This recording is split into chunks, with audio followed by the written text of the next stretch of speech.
Hey everyone, thank you for joining us at Little Camp. That sounds really weird to say, but we're really happy to be with you guys. And a lot of you probably have no idea who we are, so I thought it'd be good for us just to start by introducing ourselves. Just for a little bit of context, we are three of the guys from Oz Table Talk. Now, Oz Table Talk is a podcast, and I thought it would be good for us just to start by introducing us as individuals. My name's Luke, and I'm a web designer from Bundaberg, and I have a family, wife, and a couple of little kids. Hi, Luke. Okay, you boys know who I am. Tell everybody else who you are.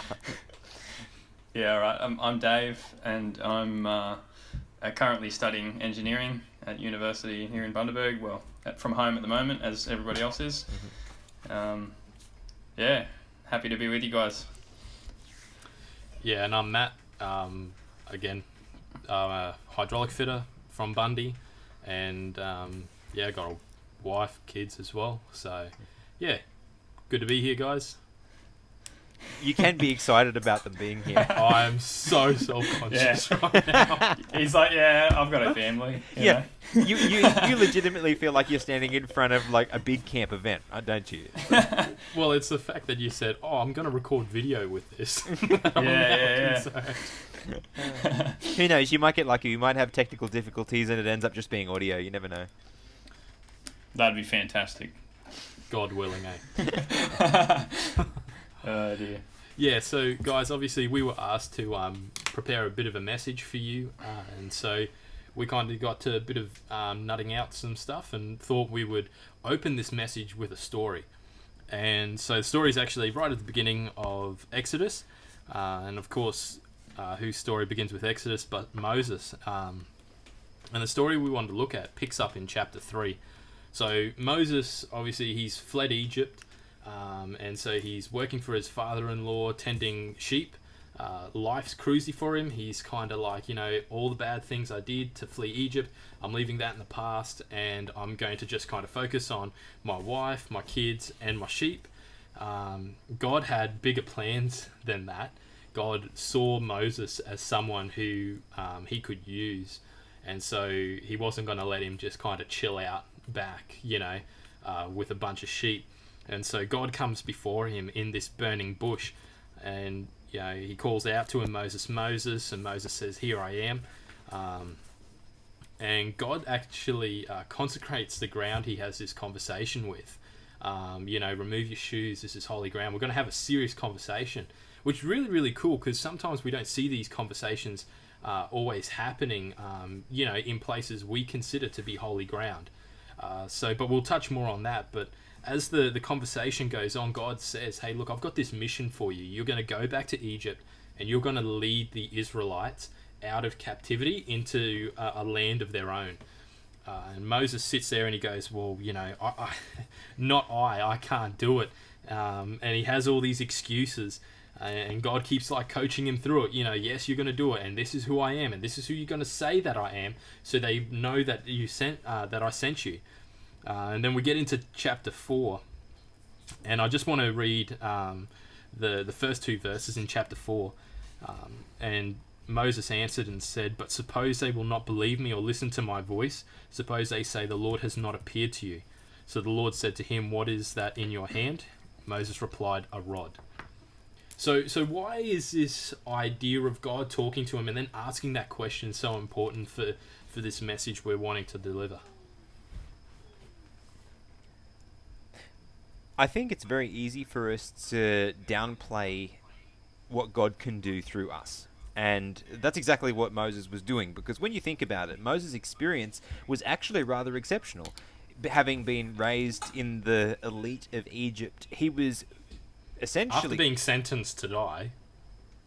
Yeah, exactly. So, God saved him as an infant, but he goes on to have some of the best education that the world could offer, and so all of these positive things, and then he goes through 40 years of absolute nothing. 40 years of, like you say, family and sheep, and that's about it. And I think it's he's to the place where he is personally broken down, where he doesn't see any value in his experience or who he is.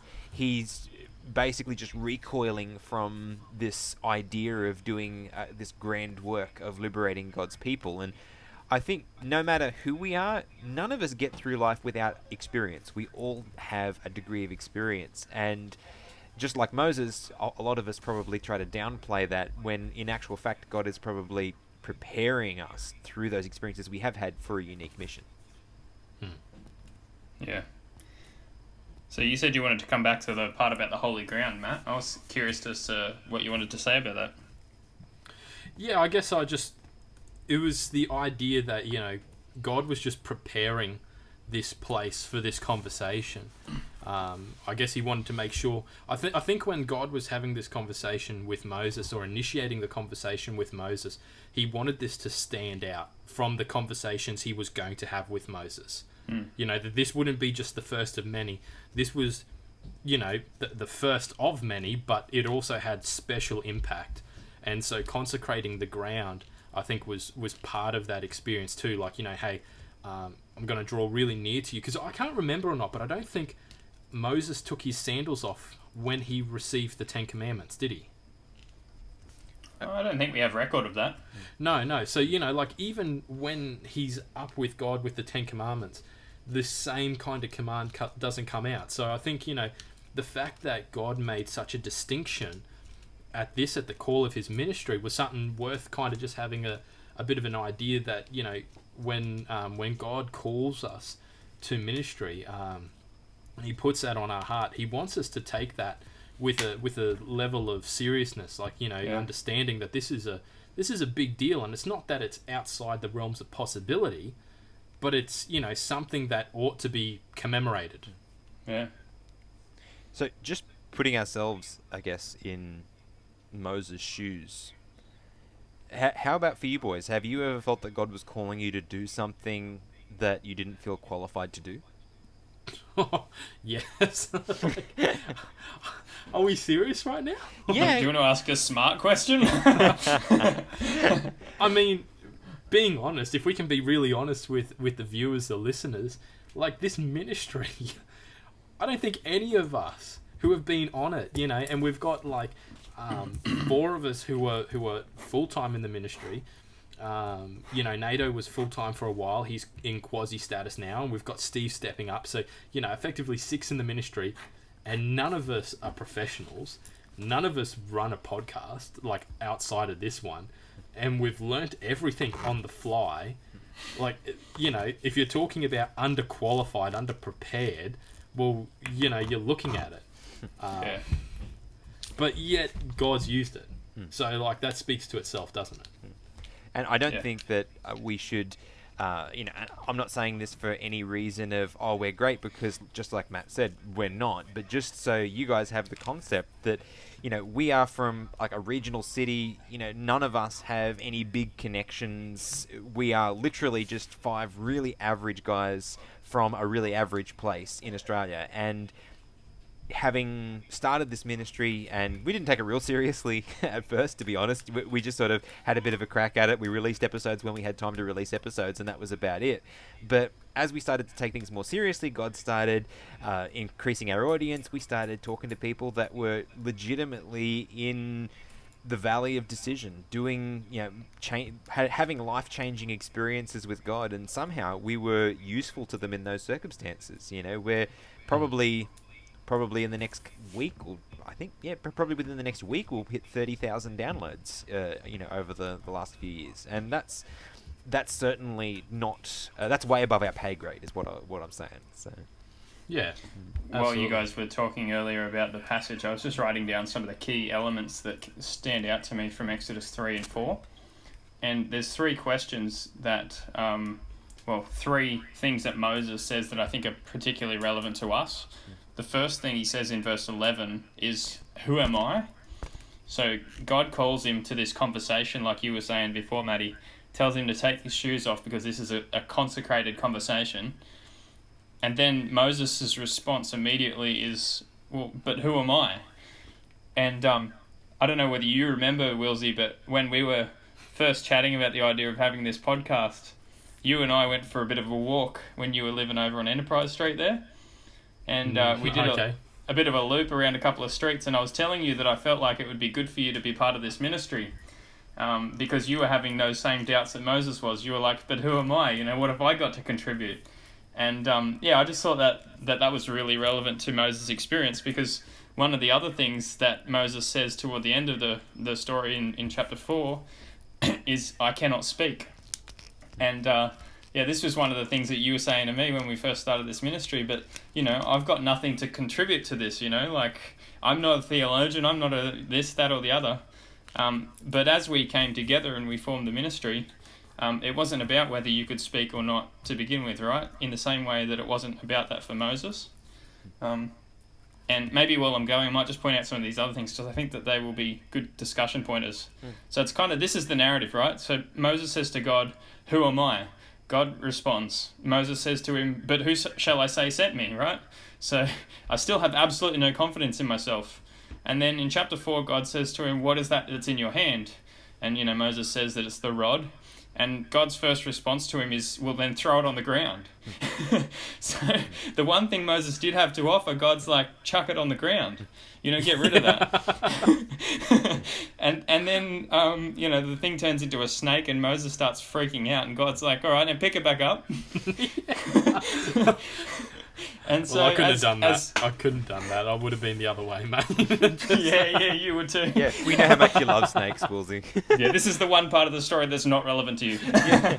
Anyway, so then Moses picks it back up, right? And God's next question or statement to him is, now put your hand in your bosom. And Moses pulls his hand back out and he's got leprosy. And so God says to him, all right, now put it back in, take it back out, and everything was fine again. And I think God was just saying to Moses through these experiences, you know, you might be nobody, you know, you have spent 40 years in the desert with sheep. You might not be able to say anything great about who's sent you, except for the fact that, you know, you can say that, you know, the God of the universe has sent you. But these things that you think are the things that hinder you, they're not actually the problem. And so then when Moses says, I cannot speak, God's response to him, I think, is the one that, you know, really just jumps out of the passage for all of us is, well, who was it that made your mouth, Moses? And it's kind of like, that's end of story. Moses is giving up at that point, right? He doesn't actually, but he should have. He quit while he's ahead. Yeah. But I just love that the narrative of that story, because it tells us so much about what it is that we actually have to offer. And basically God says, well, what have you got that you can bring to the table? And so, you know, when we were having that conversation, Maddie, and sorry to use you as an example, but I just think it's so pertinent to this conversation. You didn't think you had anything to offer. And God was prompting me to just tell you all of the things that you were, and that was something to offer. And then God's response to you, Maddie, was, well, you know, throw it on the ground, right? Because like it's not about us. It's not about what we've got to offer. It's about God sanctifying what we've got to offer and making it something great. Because if Moses had have just gone into Egypt with his staff, it would have made no difference. But because God had said to him, I've called you for a special purpose, and I'm sending you in with this staff, you know, this staff that I've just like turned into this weapon. We're going to go and we're going to conquer the most powerful nation on earth, Moses. You be right. Yeah. No, that's actually really cool. And the one thing I wanted to add, of course, is, you know, at the end of this conversation in, I believe it is at the end of, kind of towards the end of 4, Moses and God finish having this conversation. But, you know, Moses has to assume a degree of willingness to follow through on this plan. Yeah, he could have done Jonah and tried to run away from it, but he does, you know, he kind of wisens up to, you know, probably the signs himself and maybe a little bit of fear, like, you know, Moses is human, but, you know, that's not to say that he was, you know, acting outside of it, but, you know, I think he realised who he was really talking with when those signs occurred, and it's, you know, he believes in me, he tells me that, you know, he's created me and knows I can do this, so you know what, I'm going to commit, I'm going to do this. So. And another point that's really encouraging to me is that he doesn't actually do it right away. Like I said, you know, he should have quit while he was ahead. But it's so often the case that we're in the same position where, we really should have quit while we were ahead as well. When God said to us, I was the one that made your mouth. Just do what I've asked. So often we'll do what Moses did and say, can I at least have my brother to be my spokesperson? I think the fact that Moses recoiled still tells us something about how much we really bring to the table and how little that matters. We bring absolutely nothing, but that doesn't matter because God can use, the very, very small degree of whatever it is that we bring, for each of us that, we're relating this to our ministry. For each of us, we bring something different to the table. I mean, we're not meeting at a table at the moment because of social distancing, but normally we meet around a table, and it's interesting because there's 5 very different perspectives around that table, or 4 very different perspectives, 4 very different personalities even. If you really boil us down, we have very little in common. I know. Really. I know. It's ridiculous. And, for our listeners, if you go and you listen to a couple of our podcasts where we've opened up, especially actually a couple of the, 10 in 10 or whatever, the questionnaire ones, and you hear some of the responses, you'll boil down. There are 4 distinct personalities, but beyond that, but 4 really different backgrounds. If we had to look at each of us and the actual connections we have outside of this ministry, there's only a couple of things in common we have, yet this ministry has really formed a really tight brotherhood. If I was ever in trouble, I know who I'm going to pick up the phone and call, and it's one of you guys, because that's the level of friendship and that brotherhood that's been formed, I guess, through the bond of ministry. And it's crazy to consider that, but that's the truth. Yeah, amen. Yeah, 100%. Just something I was thinking when you were sharing that, Dave, before, is that how do you guys think about? Because for us, the ministry for us, I guess we can look at as an example, but a lot of people may resonate with the feeling of inadequacy, but not necessarily resonate with the feeling of being called to a certain task. How do we find, as Christians, how do we find that thing that God is calling us to do? Good question, because it's not always going to be a burning bush. Yeah. It'd be nice if it was. It'd be great if you got a letter in the mailbox from God that said, "Hey, I want you to do this," but it's not always the way that it works. And to be fair, I think that's even not the way we started. But yeah, sorry, go, Maddie.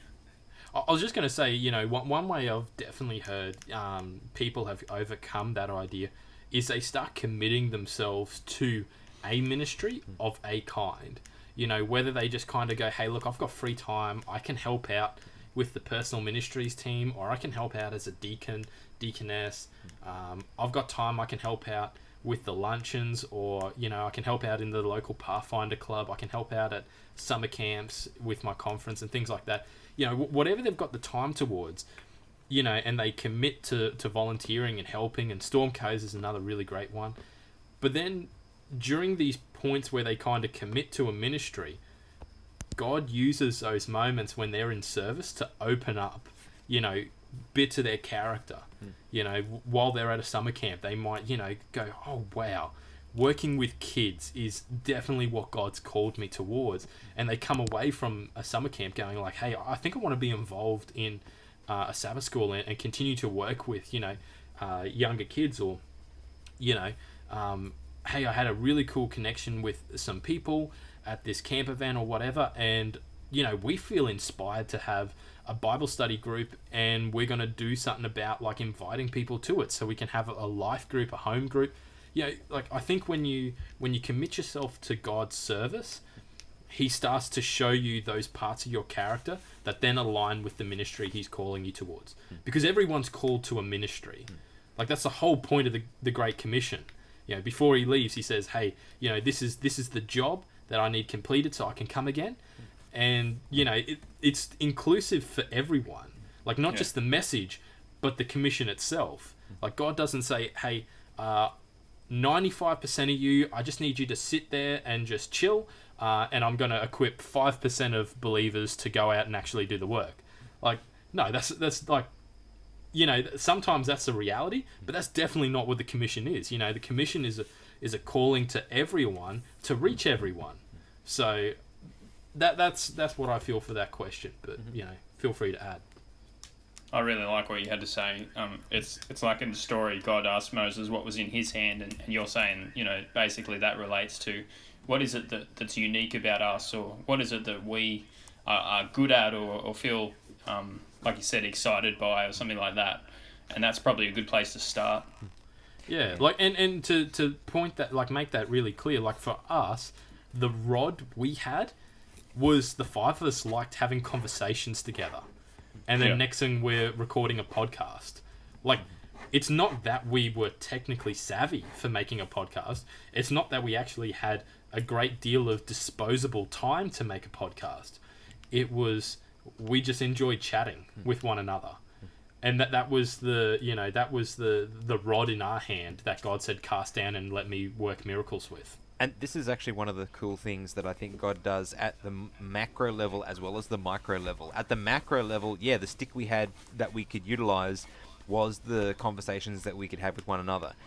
If you go down to the micro level of that, Matt, you have natural capacity as a storyteller. You have natural capacity to create an atmosphere that people thrive within, to have those conversations.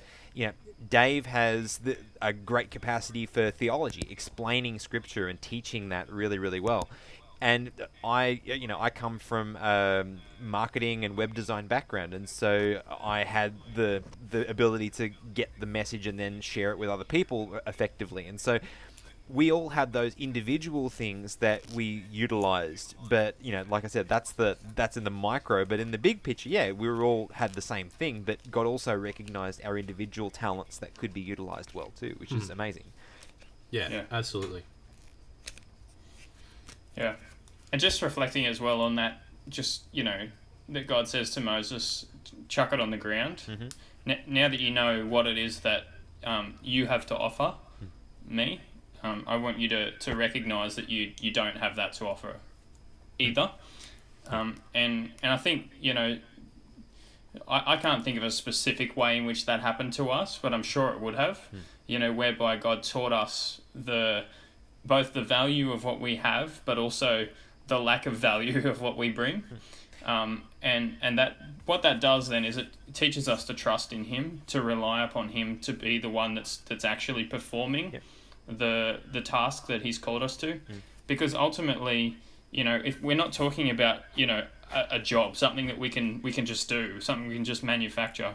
When we're talking about the gospel commission and our calling to make disciples, God's asking us to do something miraculous. He's asking us to change people's hearts, and we can't do that. So what we have is a rod, but we have to recognize that rod is of no value until we first cast it to the ground and let God sanctify that tool, if you like, so that can actually make a difference in people's lives. I actually think I know, and just for the sake of, I guess, making that real, I think I know exactly what that was for us as a team. Dave, you'll remember I had this conversation with you, and Matt, I might have actually had the same conversation with you, but early to mid last year, or early last year, we were starting to have conversations like, life was just getting really busy, it was getting complex, and I think we were all suffering a bit of burnout, and we were starting to have those questions come up like, are we really having an impact that's worth the degree of effort that we're putting in? Is it time for a graceful exit? And we were asking those questions pretty seriously, and I don't even know what it was that was about that, but for whatever the reason, we weren't doing anything different as far as I can tell. I still can't see what we were doing anything different, but everything started to accelerate. We started to get feedback from people. We started to hear that we were actually making a difference in people's spiritual journeys, and our numbers started to climb. Obviously, you don't do it for the numbers, because even if one person is affected, that's plenty, as long as it's what God is asking you to do. But God just started highlighting the ways that He was using us, and within like 3 or 4 months, I don't know about you guys, but for me, I felt that God clarified that, okay, yeah, this is me that's doing it. It's not you that's doing it, but it's what I'm asking you to do. So keep doing it, And I think that was really a legitimate thing that happened. Yeah, I think actually I do remember the conversation, Luke, and we did spend time to pray about it, and I think that may have been the clarification point. The point of sanctify it if it's to be, and if it's not, then we're going to bow out. So just bringing this to a bit of a practical application, again, I know we've sort of been there, but just to bring it back again. Yeah, I think there's a lot more to say. Go for it. I just think that it's worth us talking about this idea of Moses saying to God, I cannot speak, and God asking him, who made your mouth? How do you think that applies to your everyday person, and what way in which in your life have you seen this principle that God has showed to Moses here? Has it come have you experienced this in your own life? Yeah, well, to just draw from the story you were sharing before, Dave, about the talk we were having, my thing was I didn't feel like a theologian. I still don't feel like a theologian. I feel if we were to rank ourselves on biblical knowledge and things like that, I would put myself at the bottom. But, God then at the same time has gone, well, I created your brain. I created it in such a way that you can make connections. And the fact is, I don't have to be perfect all the time as well. That's the reality of it. But God utilizes the wisdom out of, I know we're all feeling like a bit patting on the back and it's awkward for us, but, for the sake of the listeners, just be with us. But, when I hear the words that you, Dave, and you, Luke, say, there's a way that I can connect them. I go, oh, wow, that's incredible. And then I say it in a way, and you guys look back at me as if I spouted truth. But it was exactly what you said. I just spun it.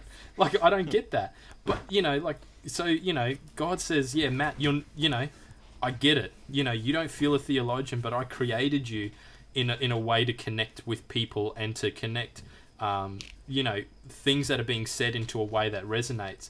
So that's an incredible gift, and at times I feel unworthy of a gift when you kind of, feel that you don't utilize it all the time. But, this is the real life application that I feel God calls us towards.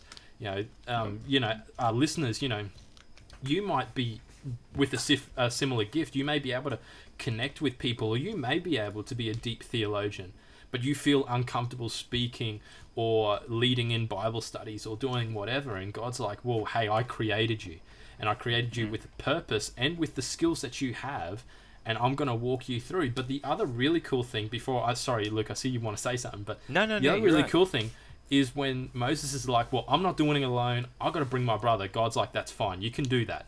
If that's what it needs for you to go out and complete the mission, then take your brother with you. And so if you feel inadequate and you can't get over the inadequacy alone, you go, God, I can't do this by myself, then don't let that stop you. Go, God, well, maybe who can I use? Is there a brother I can use? Is there a sister I can use? Is there someone in my church I can use, to I guess, fulfill this mission, this goal that you've got for me? Well said, Matty. Yeah. There was that was some ribbing happening who's not there. A theologian. Yeah, I know, right? Yeah. It's hard when we're not around the table. We can't jab each other or wink or whatever. It's kind of weird, but yeah. Yeah. Nah. Did you want to say something, Luke? He said you looked like you wanted to say something. Oh no! All I was actually thinking about was how this applies for people that are. A lot of people feel like their gifts are allotted, and the people that are teaching and getting out there in front of others, their gifts are somehow more valuable. And what I was actually thinking about was that for some people that just have really practical gifts, they are in just as much demand, because we all enable each other. It comes back to the body of Christ, right? We all have that capacity, and so just because your gifts don't look like someone else's, that doesn't matter. But what matters is you're using the ones that you have. Yeah, absolutely. Another story that I think relates to this is the story that Jesus told of the 10 talents. I mean, the guys with the talents, Yes. rather. Yes. And I think it's been borne out in my experience that when I first started thinking about being involved in sharing the gospel, I was a very shy person, very uncomfortable talking to people. Public speaking was something that I had an immense fear of. And God said, I want you to become a Bible worker. And I said, no way. Like, that's just ridiculous. You've got the wrong bloke. It feels very much like a Moses moment. But then what Jesus said about the talents, where if we invest one, will be given others, I think was true of me. I gave God what I had, which at that time was definitely not public speaking. And then I came out with this gift for public speaking in the end. And so sometimes we might not be equipped for the call that God is giving us. We may have a burden on our heart, like you were saying before, Maddie, about going to a summer camp and seeing, man, I actually really like working with kids. You might also be hopeless at it. But if you find that that's a burden on your heart, God will probably give you the talent to fulfill that burden, to fulfill that call, even if you don't actually have it to begin with. And I feel like that's really relevant to what Moses was saying, because there was probably a degree of truth to what he spoke when he said, I cannot speak. Because after 40 years, I imagine the language would have been a bit rusty. And so going into Egypt, he probably would have felt a little bit insecure about all of that. But God gifted him then with, well, in this case, it came with, like you said, Matty, the gift of a brother who could speak for him. But if it hadn't have been for his lack of faith in needing his brother to go with him, I'm sure that God would have given him the gift of speech. And so basically, whatever it is that God's calling you to, I just think it's important for us to recognize that he has the ability to equip us, even if we don't feel equipped. So, I've just been thinking as you were chatting then, what does this look like right now? Because obviously we are having this conversation, in the midst of self-isolation, Coronaville, and we're trying to figure out what life looks like right now. And there's a lot of people that are isolated. Obviously, our churches are closed. Ministry opportunities feel like they've dried up. Opportunities to use our gifts feel like they've dried up. So as Christians, what would be the responsible biblical response to this situation? Based around the topic that we're speaking about. Well, there's several Christian qualities that lead into ministry that we can still exhibit. Caring, showing a degree of grace, an understanding, a listening ability. And so even though, churches are closed, even though it's hard to get out and meet new people and do things like that, in some respects, it's against the law to get out and do things. But, there's still nothing to stop you from connecting with people. The amount of Facebook groups I've seen just started popping up for people to connect with one another. There's nothing to say that we couldn't start, seeing the rise of Facebook groups, let me pray for you. Like something as basic as that. Even just making sure that the people in your life feel like they've got someone they can turn to just chat. Because there's a lot of people who, in all the midst of it, even in our friend circles, are going to be feeling really, really stressed. They're going to be feeling under pressure. And so, we need to be able to kind of just make sure that the people in our lives as well are facilitated and taken care of. When Jesus was here in his ministry, he made sure the 12 guys who were hanging with him, were getting his personal attention as well. So, we've got to show the same degree there. I think that's a really important point for us to start on. If God's calling you to launch an online ministry, and, this may be the perfect opportunity, of course, but we understand that we're not all called to the same thing. And so I want to encourage those who don't feel the calling for online ministries or social ministries like that, to understand that there are still some really, really key things they can do that Jesus is calling them towards, that they can work with. Even with the Great Commission, when Jesus dispatched the disciples, he said to them, start where? Start in Jerusalem, then Judea, and then Samaria, and to the othermost parts of the earth. He said, start in that immediate area. And right now, collectively, our immediate area has shrunk considerably because we don't have access to a lot of the places and activities that we used to.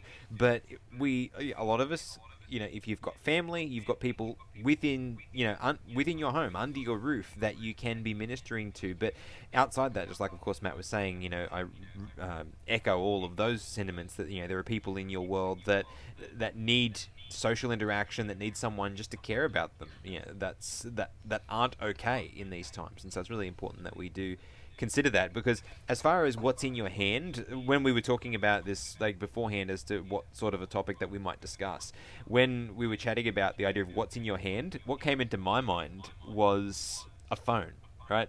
What is in my hand? Well, most of us have a smartphone, and it's in our hand for multiple hours of the day. And just with that one item, you can make a world of difference to people, right? You can you can lift someone out from the depths of despair just by talking to them and giving them some encouragement, maybe praying with them or whatever. You can start an online ministry if that's what you want to do, if that's what you feel God is encouraging you to do. You can start a Facebook group, you can start a podcast, you can start a YouTube channel, and you can do all of that just from a smartphone. So we're not limited by technology anymore, because technology is so advanced. What we're limited by is usually ourselves and what we are willing to commit to. Yeah. Well, this feels like an awesome opportunity to start landing the bird. Any last thoughts before you can probably close us out with prayer, boss man? Basically, I just would like to encourage you all, based on everything that we've said here, to examine your own hearts and to spend some time in prayer. Ask God, what's in my hand? Ask what it is, because we all have something. It doesn't matter what it is. And if you can throw that down effectively, then God can pick it up and show you how to use it. And I just ask you all to give that some honest thought, especially throughout this time of Little Camp and going on into the future, that we would all be able to examine that and make the decisions that would hopefully get us closer to God's ideal for us. So, yeah, if God can use 5 guys from Bundy, he can certainly use you. Absolutely. Let's have a prayer to close. Father, we want to thank you for allowing us to have this discussion. It really is encouraging, Lord, to see what happened to Moses, see what happened to these various Bible characters that we've discussed as we've looked through this. And Lord, we know that your power is so much greater. We know that it's not us that is bringing the efficiency to this, but it is absolutely you. It's all you. It's always been you, and it always will be you. But Lord, I pray that you would empower us as your people to commit, that we would commit to you, that we would try, like Matt was saying, that we would try those different ministries and find out where that niche is that we are, but that we wouldn't use any of it as an excuse, that we would still desire to grow, and that we would make those decisions to do so with you, Heavenly Father. So please reveal those plans and give us the courage to lay hold by faith of what you want us to do. In Jesus' name we pray. Amen.